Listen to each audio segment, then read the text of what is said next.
걸어서 도착한 줄 알았는데 알고 보니 아직 반도 못 왔다. 분명히 익숙한데 도착한 줄 알았는데 이른 줄 알았는데 이르지 못했다. 그렇게 이 결정이 되면 얼마나 아쉽고 놀라겠습니까? 그렇죠? 내가 도착한 줄 알았는데 아직 더 가야 된다. 이게 산을 등산해 보신 분들은 꼭 늘상 경험하는 일이거든요. 꼭 그렇게 위에서 내려오는 사람들한테 얼마나 더 가요? 그러면 조금만 더 가요. 좀만 더 가면 된다고. 다 그렇게 말하지 2시간 더 가야 됩니다. 뭐 이런 사람은 없거든요. 그래서 조금만 더 가면 될 줄 알고 조금만 더 가봤더니 아직도 한참을 더 가야 돼. 그래서 원수 갚듯이 내려오면서 다른 사람이 얼만큼 더 가요? 물어보면 금방 가면 됩니다. 이렇게 말하곤 하잖아요. 그런 것처럼 구약 시대 때 오늘 본 말씀이 딱 그거거든요. 도착한 줄 알고 갔더니 신의 산인데 우리 성경 하나님께서 말씀하시기를 아직 도착한 거 아니다. 이른 줄 알았는데 거기 보시면 이른 것이 아니라 19절 말씀에 이른 것이 아니다. 너희가 도착한 줄 알았는데 거기 이른 게 아니다. 그러면서 오늘 설교 제목 22절 말씀 그러나 너희가 이른 곳은 시온산이다. 이른 줄 알았던 산은 이른 것이 아니고 아직 멀리 있는 시온산, 나중에 우리 주님께서 재림하실 때 다시 오실 그 산, 그 산은 이미 우리가 이르렀다 이렇게 표현되어 있으니까 우리로 하여금 오늘 본문 말씀이 두 개의 산 이야기를 하는 거예요. 산 이야기를 하는 건데 첫 번째 산, 이제 우리는 알죠. 출애굽기를 읽어본 사람들은 출애굽한 지 3개월쯤 되었을 때 시나이 만도에서 시내산에 도착하거든. 시나이 만도 시내산에 도착해 3개월쯤 되었을 때, 출애굽한 지 3개월쯤 되었을 때 시나이 만도에 도착해 가지고 시내산 앞에 이르렀을 때 하나님께서 귀한 말씀을 해주십니다. 뭐라고 말씀하시냐면 출애굽기 19장 5절 6절 말씀인데 이 세상은 다 내 거다. 다 내 거다. 너희가 내 말을 잘 듣고 언약을 잘 지키면 너희는 모든 민족 중에서 내 소유가 되겠다. 그리고 너희가 내게 대하여 제사장 나라가 되고 거룩한 백성이 될 거다. 하나님께서 그렇게 3개월쯤 됐을 때 시내산 앞에서 모세를 불러가지고 이스라엘 백성들한테 가서 전해라 하시면서 요 말을 모세에게 먼저 들려주고 장로들을 불러가지고 모세가 요 이야기를 했더니 백성들이 듣고 너무나 감격했어. 알겠습니다. 하나님 언약을 잘 지키겠습니다. 주님의 말을 잘 듣고 주님의 약속의 말씀 잘 붙들겠습니다. 이렇게 했거든요, 분명히. 그래서 도착했죠. 분명히 도착했는데 도착하지 않은 것처럼 이야기를 하시는 거예요. 오늘 본 말씀에 보면 안 도착한 거다. 아니다. 이런 것이 아니다. 이렇게 말하니까. 그래서 쉬운 성경책들 번역이 많이 나와 있잖아요. 이번에도 또 새한글 성경이라고 아주 잘 번역되어서 나왔습니다. 우리가 생각하기에는 좀 닭살 돋는 좀 말이 언어가 너무 좀 이렇게 유치해 보이고 어린아이 같은 뭐 시를 표현하니까 시는 시대로 표현하고 편지는 편지대로 표현하다 보니까 우리가 이렇게 이 구독감이 읽는 감이 조금 경외감이 좀 떨어진다는 평가를 받지만 어쨌든 잘 번역했거든요. 그래서 다음 세대들이 친구들이 하나님 말씀 쉽게 접할 수 있도록 그렇게 번역들을 이렇게 쭉 보면서 봤더니 첫 번째 쉬운 성경에 보니까 성경책이 어디가 쉽겠습니까? 그런데 쉬운 성경에 보니까 여러분이 도착할 곳은 이렇게 돼 있어요. 아예 도착할 곳은 손으로 만질 수 있거나 불이 타오르는 산이 아닙니다. 이렇게 앞으로 미래로 돼 있다는 거예요. 앞으로 도착할 곳은, 그러니까 도착한 게 아니라는 거예요. 도착할 곳이 손으로 만질 수 있거나 분명히 지금 시나이 반도에서 시내산, 지금 현재까지는 그 산이 시내산이라고 인정되는 산을 말하는 겁니다. 또 요즘 많은 막 유튜버들이 또 성경학자들이 또 이 성지를 순례하는 사람들이 그 산이 시내산이 아닐 거다 막 해가지고 그 지금 있는 산보다 아예 홍해를 더 건너가지고 뭐 더 이쪽 깊은 중동 지역으로 그렇게 설명하는 사람도 있어서 어쨌든 지금까지는 우리가 성지 순례 갈 때 시내산이라고 일컬어지는 그 산. 근데 그 산인 줄 알았는데 도착할 곳은 아니다. 만질 수 있는 산, 우리가 원하는 산이잖아요. 만질 수 있는 산, 보이는 산. 하나님의 임재가 계시면 만질 수 있고 볼 수가 있다라고 생각되는 그런 산이 아니다. 이렇게 아주 쉬운 성경에 그렇게 되어 있고요. 새 성경에 보니까 여러분이 나아가서 이른 곳은 신의 산 같은 곳이 아닙니다. 이렇게 아예 여러분이 이른 곳은 신의 산 같은 그런 곳이 아닙니다. 이렇게 되어 있고요. 현대인의 성경에 보니까 여러분이 믿음으로 다다른 곳은 옛날 이스라엘 사람들이 율법을 받던 신의 산이 아닙니다. 이렇게 아예 딱 우리는 신의 산이라고. 왜냐하면 정황상 요 밑에 19절에 나오는 이 모든 말씀들이 20절 짐승도 그 산에 들어가면 돌로 침을 당하리라. 신의 산 이야기거든요. 우리 주님께서 분명히 말씀하셨습니다. 그래서 신의 산처럼 생각하고 우리가 볼 수 있고 만질 수 있는 그런 산. 그런데 백성들이 하나님께서 주신 그 약속의 말씀, 너희가 내 소유가 되겠고 내게 대하여 제사장 나라가 되겠고 거룩한 백성이 될 거다. 우리 지금 신약의 백성들에게도 해당되는 그런 약속의 말씀인데 그 말씀 듣고 너무나 백성들이 말씀대로 하겠다니까 좋으셔서 그러면 내가 너와 만나겠다. 모세와 만나가지고 모세와 만나서 네가 하나님께서 너와 함께한다라고 하는 것을 백성들이 다 알 수 있도록 이렇게 보여주겠다. 그래서 가야 되는데 산으로 임할 건데 그 신의 산, 너네 눈앞에 보이는 그 산으로 내려갈 텐데 그냥 나를 만날 수가 없다. 잘 준비해야 된다. 잘 준비해서 거룩한, 그래서 짐승도 접근하면 돌로 쳐 죽이라 그랬으니까 거룩한 땅이니까 너희들이 잘 준비해서 그때 만나자. 사흘 뒤에 만나자. 사흘 뒤에 만날 거다.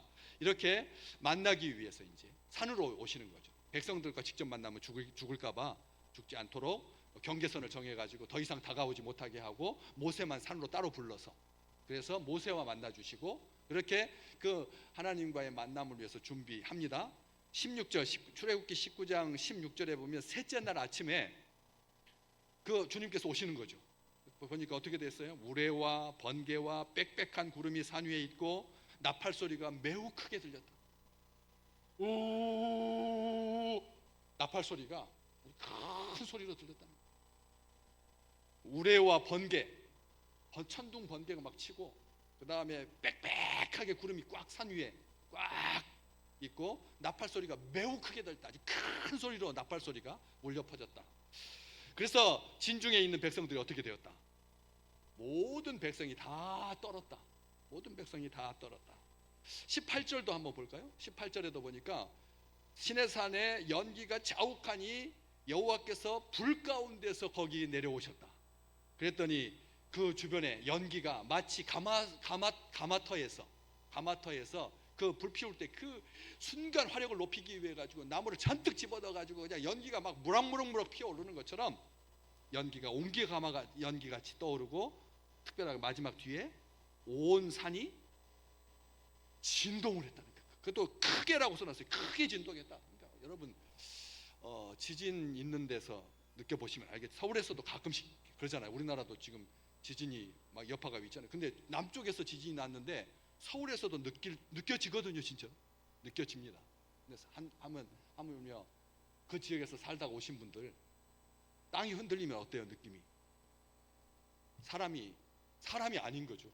두려움 때문에 어찌할 바를 몰라요. 땅이 흔들린다. 한번 여기 지금 터가 흔들린다고 오후에 저기 찬양 예배 드릴 때 스크린이 차가 이렇게 큰 차가 확 지나가면 저 카메라가 이렇게 흔들려 가지고 여기 흔들리거든. 그 어지러워요. 그 살짝 그 차 한 대 지나가는데도 이게 진동이 느껴지고 어지러운데 아주 크게 진동했다.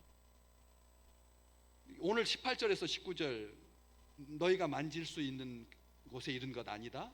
불이 붙는 산, 침침함. 이게 침침함이라고 되어 있는데 바로 직전 개역 성경에는 흑연, 까만 연기, 흑연이라고 되어 있고 흑암, 어두움, 그리고 폭풍과 나팔 소리와 말하는 소리가 들렸다. 하나님께서 그 산 위에 임재하시니까 이런 정말 보통 일이 아닌 거죠. 공포스러운 분위기입니다. 공포스러운 분위기예요. 깜깜한 시내산에 흑암과 폭풍 소리가 울려지고 나팔 소리가 크게 들리고 말하는 소리가 들렸으니까. 그런데 말하는 소리가 들리면 무섭나 해가지고 사람들이 말하는 소리면 산에서 말하는 소리가 들리면 어떨 것 같아요, 여러분? 산에서 말소리가 들린다. 무서운 거죠, 사실은. 산에서 말소리가 들려. 산에서는 말소리가 안 들려야 돼요. 말소리 안 들리려고 산을 가잖아요. 그런데 산에서 말소리가 난다. 그러면 이건 놀라운 일이죠. 무서운 일입니다. 그래서 또 제가 또 성경책을 찾아보지 않았겠어요? 표준 세번역에 보니까 무서운 말소리가 들렸다. 무서운 말소리. 무서운 말소리. 그냥 우리가 생각하는 대화하는 소리가 아니라 무서운 말소리가 들렸다. 정말 끔찍한 일이죠. 공포스러운, 사람의 심장과 존재를 압도하는 그런 소리가 들려온 것입니다. 그래가지고 오늘 19절 말씀 볼까요? 사람들이 그런 어떤 반응을 보였느냐면 그 소리를 듣는 자들은 더 말씀하시지 아니하시기를, 말씀하시지 말라고, 하나님 말씀하시지 않으시죠. 너무나 공포스럽고 두려우니까. 그 밑에 보시니까 짐승이라도 그 산에 들어가면 돌로 침을 당하리라 하신 명령을 그들이 견디지 못했다. 21절, 그 보이는 바가 이렇듯 무섭기로 모세조차도 내가 심히 두렵고 떨린다 라고 말할 정도였다. 하나님을 만나면 우리 생각에 쉽죠. 얼마나 쉬워요. 하나님 나 만나고 싶습니다. 하나님 경험하고 싶습니다. 하나님 체험하고 싶습니다. 하나님은 영이시라 내 육신으로 눈으로는 볼 수 없는데 만져보고 싶습니다. 딱 똑같은 거예요. 시내산의 이스라엘 백성들이나 지금 신약 시대를 살고 은혜의 시대를 살고 있는데도 우리가 하나님에 대해서 생각하는 이 수준이 굉장히 구약적이고 율법적이라는, 볼 수 있고 만질 수 있다 생각하고, 그렇지만 두렵다. 하나님 만나는 거 두려워하는 거. 그래서 무서웠죠. 그래서 이스라엘 백성들이 하나님 소리 제가 직접 들으면 우리가 죽을 것 같으니까 하나님의 종 모세를 세워서 이렇게 간접적으로 듣게 해달라. 지금도 여러분들이 주의 종을 이렇게 통해서 하나님의 말씀을 듣듯이 모세를 통해서 듣고 싶습니다. 어디에 나와 있느냐면 출애굽기 20장 18절에서 19절, 뭇 백성이 우레와 번개와 나팔 소리와 산의 연기를 본지라 그들이 볼 때에 떨며 멀리 서서 모세한테 말하기를 당신이 우리에게 말씀하소서. 당신이 우리에게 말씀하셔서 우리가 듣겠습니다. 하나님이 우리에게 직접 말씀하시지 말게 하소서. 마지막 한번 읽어볼까요? 우리가 죽을 것 같습니다. 우리가 그렇게 사모하잖아요. 하나님 음성 듣기를. 그렇잖아요. 평생 기도하시면서 기도의 제목이 뭐예요? 내 아들 잘 되는 거예요? 이번에 대통령이 탄핵되는 거예요? 기각되는 거예요? 무얼 기도하시는 거예요? 아파트 평수 기도하세요? 아니면 내 아들 시집장가 가고 직장에 승진하고 그런 기도하세요? 많은 기도가 깊어질수록 사람들의 기도의 제목은 하나로 모이더라고요. 하나님의 음성을 들려주십시오. 나에게 사인을 주십시오. 내가 이길 수 있는지 이길 건지 질 건지 가르쳐 주십시오. 하나님 음성 듣고 싶어 하잖아요. 그런데 정작 하나님의 음성 들으면 어떻게 된다고요? 죽을까 하나이다. 죽을 만큼 무섭다라고 하는 것이죠. 두렵다라고 하는 것입니다. 시내산은 눈에 보이는 산입니다. 진짜로. 그렇지만 만질 수도 없고, 그리고 거룩한 곳이지만 동시에 두려운, 짐승조차 가까이 할 수 없는 거룩한, 백성들은 무섭고 견디지 못했습니다. 꼭 성막에서 하나님께서 똑같이 시내산에서 만나 주셨지만 나중에 그 시내산에서 이 율법을 주시고 그 다음에 성막, 하나님을 만나는 장소의 설계도를 모세한테 들려주시거든, 보여주시거든. 그래가지고 하나님의 말씀대로 성소를 짓습니다. 하나님과 만나는 장소, 교회를 짓는 거죠. 성막, 회막을 짓는데 그 성막에 일반 백성들이 못 들어갔습니다. 제사장만 들어갔는데 제사장들도 그 성소에 들어갈 때마다 두렵고 떨었거든요. 특별하게 지성소는, 지극히 거룩한 장소인 지성소는 대제사장이 1년에 딱 한 번, 속죄일에 7월 달에 있는 그 속죄일에 대제사장이 한 번 들어가는데, 들어가서 하나님 앞에 죽을까 봐 어떻게 했다고요? 발에다가 줄을 묶어서, 방울 소리가 안 들리지 않으면 죽었구나, 심장이 멎었구나 해가지고 일반 제사장들이 들어가서 다 죽으니까 그 줄로 끄집어냈다, 뭐 이런 이야기가, 그 정도로 이 지성소는 두렵고 떨리는 장소였다는 거죠. 옛 언약 아래서는 누구든지 하나님께 직접 나갈 수가 없었다. 시내산 옛 율법 10계명을 주신 그 땅에서는 함부로 나갈 수가 없었죠. 그런데 예수님 때문에 새 언약 가운데서 우리가 하나님 앞에 이렇게 나와가지고 하나님의 음성을 듣고 하나님께서 사랑하시는 주의 백성들과 함께 예배를 드릴 수 있게 된 것이죠. 은혜의 보좌 앞에 담대히 나올 수 있게 된다. 그래서 오늘 중요한 것은 22절부터입니다. 22절에 너희가 이른 곳은 어디다? 시온산이다. 여기는 이제 산 이름이 정확히 나와요. 시온산이다. 너희가 이른 곳은 시온산이다. 살아계신 하나님의 도성이다.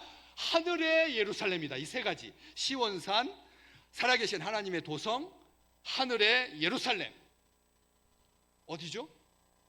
장차 우리가 가게 될 하나님의 나라. 그렇죠? 하나님의 나라. 시온산은 땅에 있는데 그 땅은 다시 우리 주님께서 재림하실 산이고, 그리고 하늘과 연결되어 있는, 그래서 하나님의 나라를 이야기를 하는데, 시내산은 메마르고 건조한 산입니다. 바람만 골짜기를 따라서 하염없이 윙윙거리는 돌산입니다. 죽음과 심판을 상징하는 산입니다. 우리가 도착했다, 이제 볼 수 있다, 그래 안심이다 했는데 거룩한 산이어서 사람도 못 들어가고 짐승도 못 들어가고, 들어갔다가는 돌로 쳐 죽여야 되는. 율법은 우리를 살리지 못한다.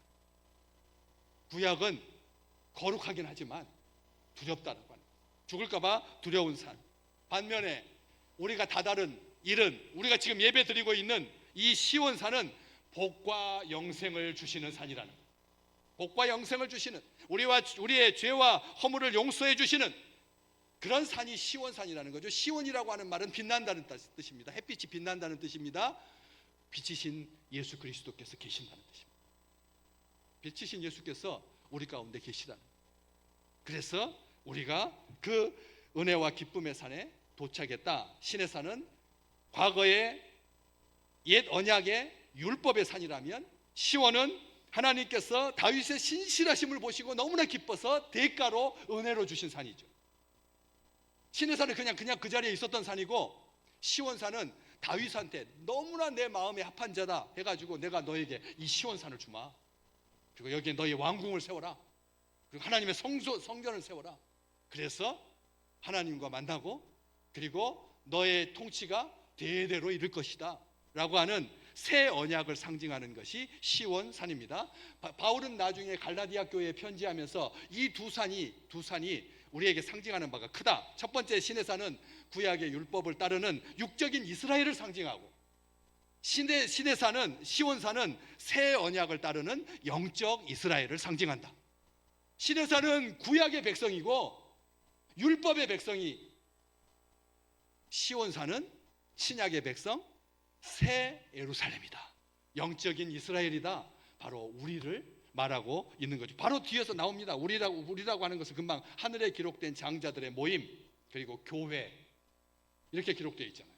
바로 23절에 나오는 바로 우리를 말하는 거죠. 그래서 이 살아계신 하나님의 도성인 하늘의 예루살렘에 당신의 이름을 두시려고 택하신 이 장소에 하나님의 성, 큰 왕의 성이신 그 하늘의 예루살렘, 만민의 심판자이신 우리 하나님께서 좌정하시고 그분의 통치가 실현되는 장차 하나님의 나라, 지금도 시온의 백성들, 주의 백성들이 그 하나님의 공의와 통치 아래에서 평강과 의를 누리는 바로 우리의 모습이 잘 조합되어 있는 거죠.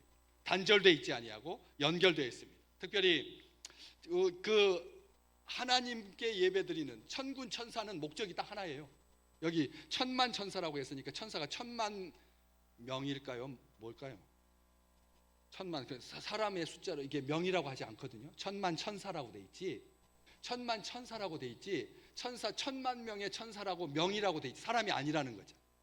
천만 천사라고 하는 말은 무수히 많은 천사를 말하고, 그 천사들의 목적은 딱 한 가지, 하나님을 예배하는 것. 요한계시록에 보면 이 천사들이 하나님께 어떻게 예배하죠? 거룩하다, 거룩하다, 거룩하다. 우리 하나님은 거룩하신 분이다, 온전하신 분이다, 최고의 하나님이시다, 만유의 주시다. 그렇게 예배를 하는.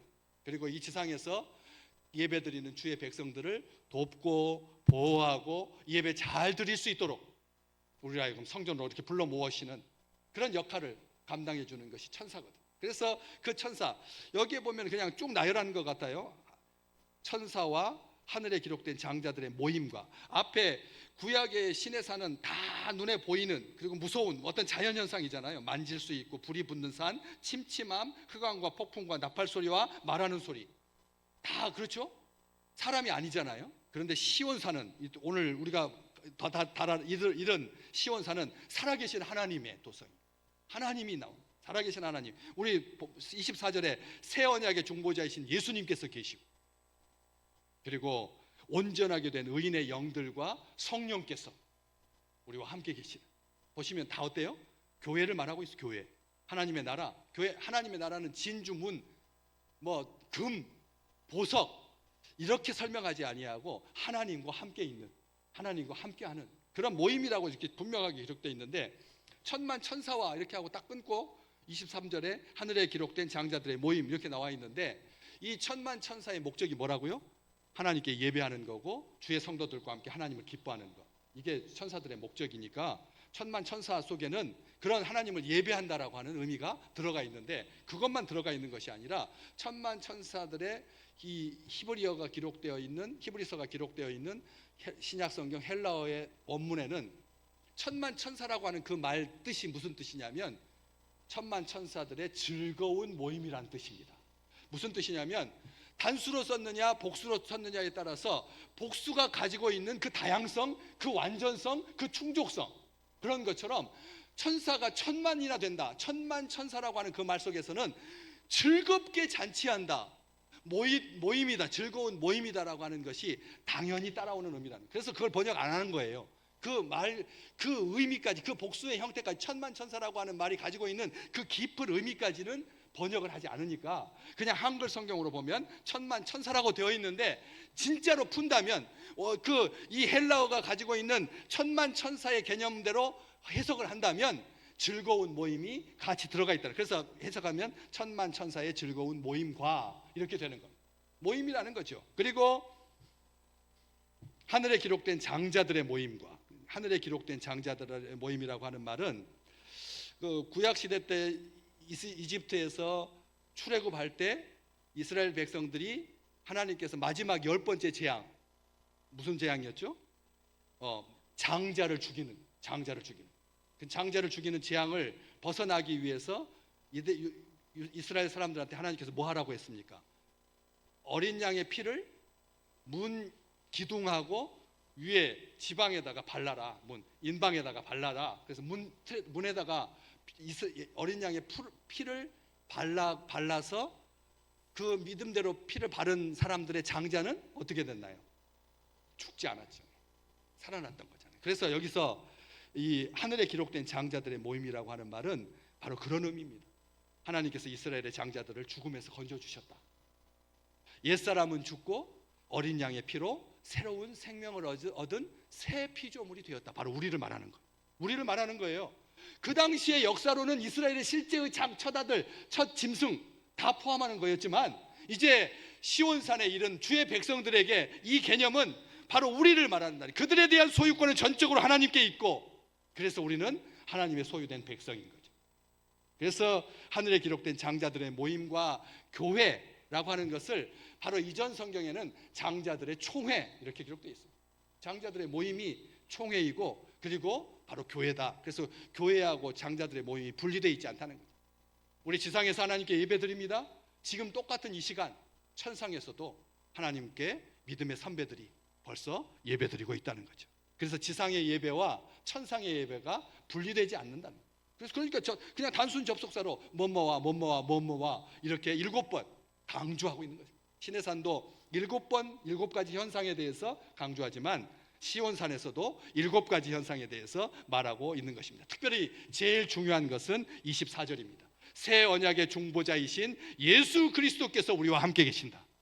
예수 그리스도께서 우리와 함께 계신다. 새 언약, 옛 언약과 새 언약을 연결시켜 주시는 중재자로, 중보자로 우리 주님께서 계신다.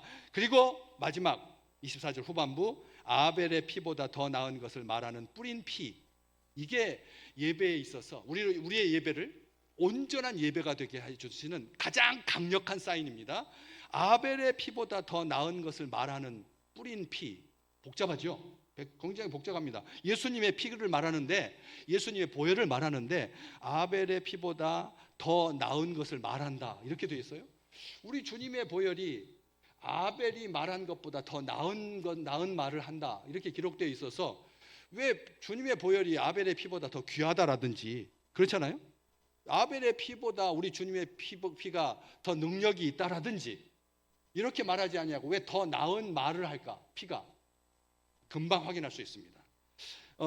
아벨은 형 가인에 의해서 형의 예배가 하나님께서 받아들이지 않는다고, 동생의 제사가 하나님께 받아들여졌다고 화가 나서 분노하여서 나중에 아무도 사람이 없을 때 동생을 돌로 쳐 죽입니다. 그래서 흘린 피가 아벨의 피가, 지상에 지으신 최초의 피입니다. 사람이 흘린 최초의 피가 아벨의 피죠. 미움에 의해서 땅에 뿌려진 형제 살인의 피. 그런데 그 피가 성경에 보면 창세기 4장 10절에 나와 있어요. 아우의 피가 뭐 한다고요? 하나님께 호소한다. 성경에 기록되어 있습니다. 창세기 4장 10절에 아벨의 피가 누구한테 호소한다고요? 하나님께 호소한다. 하나님께 말한다는 뜻입니다. 하나님께 호소한다. 하나님께 말한다. 뭐 하라고? 무슨 말을 할까요? 아벨의 피가 하나님께 무슨 말을 할까요? 내 형을 용서해 주세요. 이렇게 했을까요? 아니에요. 내가 이렇게 억울하게 죽었습니다. 하나님께 예배 잘 드렸는데 형한테 돌에 맞아 쳐 죽음을 당했습니다. 있는 사실을 그대로 하나님께 호소하는 거예요. 하나님, 나를 불쌍히 여겨주십시오. 내가 이렇게 어린 나이에 예배 드리다가 형한테 돌에 맞아 죽었는데 내 흘린 피를 기억해 주십시오. 하소연했다는 거예요. 하소연. 그랬더니 하나님께서 그 하소연을 듣고 무슨 말씀을 하십니까? 창세기 4장 11절에서 12절. 땅이 그 입을 벌려 네 손에서부터 네 아우의 피를 받았은즉 네가 땅에서 뭐 할 거다? 저주를 받을 거다. 그래서 네가 밭을 갈아도 땅이 다시는 그 효력을 내게 주지 아니할 것이요 너는 땅에서 피하여 떠도는 자가 될 거다. 아벨의 피가 하나님께 말했더니 가인에게 뭐가 임했어요? 저주가 임했다. 여기서 우리는 다시 한번 생각해 봐요. 예배가 연락된 자의 피, 하나님이 기뻐하신 사람의 피, 의인의 피가 아무도 모르게 땅에 쏟아졌어도 땅이 그것을 받으면 누구한테 말한다고요? 하나님한테 말한다. 호소한다. 그래서 아벨의 피가 말하는 것보다 더 나은 것을 말한다라고 하는 말은 그런 의미입니다. 왜? 아벨의 피가 하나님 앞에 호소했더니 가인에게 저주가 임했. 그런데 우리 주님의 흘리신 그 피가 십자가를 타고 흘러내려가지고 땅이 그것을 예수의 피를 받았을 때 그 피가 하나님께 호소했더니 하나님께서 그 피를 보시고 모든 인류에게 저주를 내리신 것이 아니라 뭘 내리셨어요? 죄사함의 은혜를 주셨잖아요. 죄사함의 은혜를 주셨잖아요. 그래서 더 나은 것을 말한다는 말은 그런 의미인 겁니다. 아벨의 피는 가인에게 저주로 내렸지만 우리 주님의 피는 우리에게 영생을 가져다 주셨다는 거죠. 아멘. 그래서 이게 잘 해석을 해야 되는 거예요. 잘 들어야, 잘 봐야 되는 겁니다. 그래서 사람의 흘린 피는 하나님께 호소하는 건데 하물며 예배한 사람의 피는 당연히 갚아주시지 않겠느냐. 그렇지만 우리 주님의 그 피는 하나님의 생명을 선포하고 하나님의 용서를 선포하고 하나님의 능력을 선포하고 새 언약을 가져다주고 아벨의 피보다 더 나은 소식을 전해주었다. 그래서 아벨의 피보다 더 나은 것을 말한다라고 기록하고 있는 것입니다. 주님의 피가 우리에게 새 언약을 가져다 주셨습니다. 우리의 예배가 하나님께 연락되는 그런 놀라운 복을 우리에게 허락해 주셨습니다. 하나님의 백성들을 구속하신 그 보배로운 피, 죄에 대한 용서를 온전하게 성취하신 그 구원의 피, 능력의 피. 지난주에 예수 그리스도의 십자가 모양만 내려고 하지 마라. 예수 그리스도의 십자가를 붙들고 경건하게 살고자 하는 자는 이 땅에서 그리스도의 남은 고난에 동참하는 그런 사순절, 오늘 두 번째 주일을 우리에게 주시면서 예수 그리스도의 피가 아벨의 피보다 더 나은 말을 한다. 예수 그리스도께서 우리에게 뿌려주신 그 피, 히브리서 10장 19절에 보니까 성소에 들어갈 담력을 얻게 하신 피다. 우리 주님의 보혈이 하나님 오늘 주회전에 들어오실 때 어떠셨어요? 제가 언젠가도 말씀드렸잖아요. 모자 쓰고 오신 분이 저 앞에서 모자를 딱 벗어가지고 가슴에다 딱 품고 하나님 앞에 딱 인사하고 들어와서 예배를 드리시더라니까요. 그런 것처럼 우리가 하나님 앞에 들어올 때 담대함, 시온산에 이르렀을 때는 만질 수 있고 들렸지만 죽을까봐 겁내서 가까이 할 수 없었던 그런 주의 백성들이 이제 신약 시대 때 예수 그리스도의 그 아벨의 피보다 더 나은 피, 나은 것을 말하는 새 언약을 가져다 주신 그 은혜로 말미암아 성소에 들어갈 담력을 얻게 하셨고 하나님과 화목하게 하셨고 특별히 하나님과 주 안에서 함께 된 믿음의 형제들과 가깝게 지내게 해주신 그 놀라운 은혜가 이번 한 주간 동안 가득하시기를 주의 이름으로 축복합니다.